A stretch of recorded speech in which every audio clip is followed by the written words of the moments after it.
is Good to Know. I'm your host, Michelle Macaluso. When it comes to inspiring stories, Miss America has a pretty explosive one.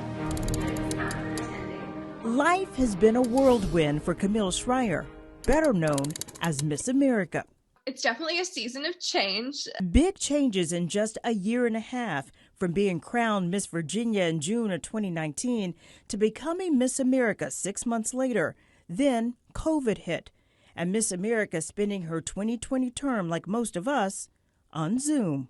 It's actually kind of been a hidden blessing because I've been able to continue to have a nationwide reach without actually having to travel and almost be in more places than would have been physically possible.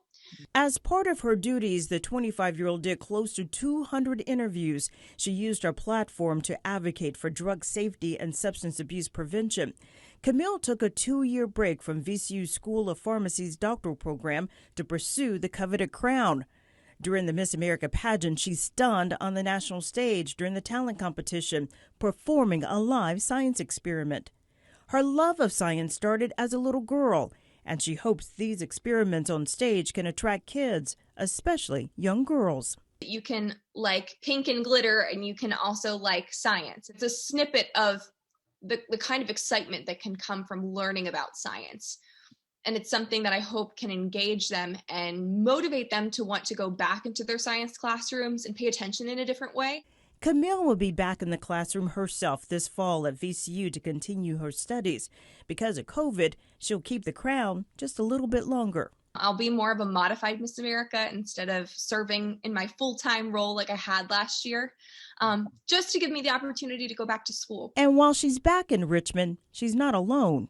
She's a puppy, but she's 8 months old, so she's more of a dog.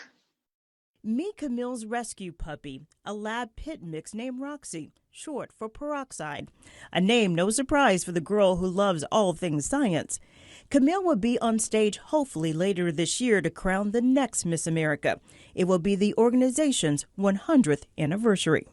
It's given me a world of opportunities that I wouldn't have had. It has not been an easy journey in any way, but it's one that I'll look back on and really be grateful for.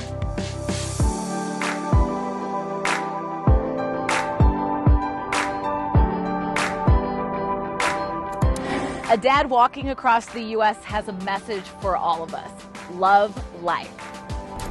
Some people are always on the move. I've done 47,000 miles of the United States on foot in the past 21 years. 74-year-old Steve Fugett's one of those people. I love life. He started with the Appalachian Trail back in 1999 until tragedy struck. Going halfway on the trail for reasons we'll never fully understand. My son took his own life. Fugett grieved for several months back home in Vero Beach before completing the trail with a renewed drive and new purpose to mend a broken heart while it's still beating. I was walking to talk to people to try to make them love life and not take their own life like my son did.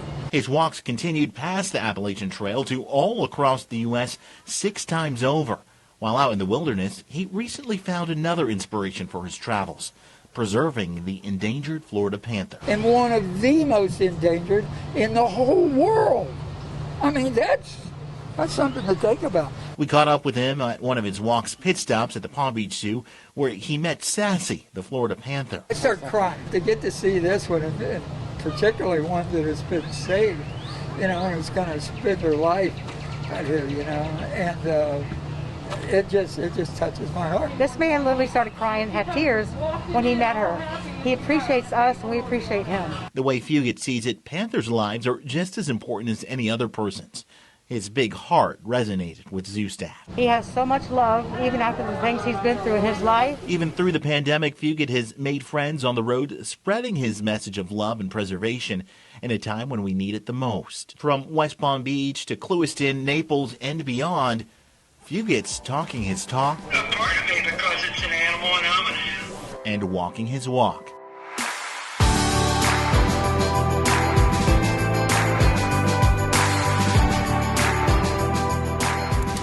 Good news, bad news here. We're going to the dentist. I'm just going to check this tooth and loosen up a little bit. But her story will leave you with a smile on your face. It's Good to Know.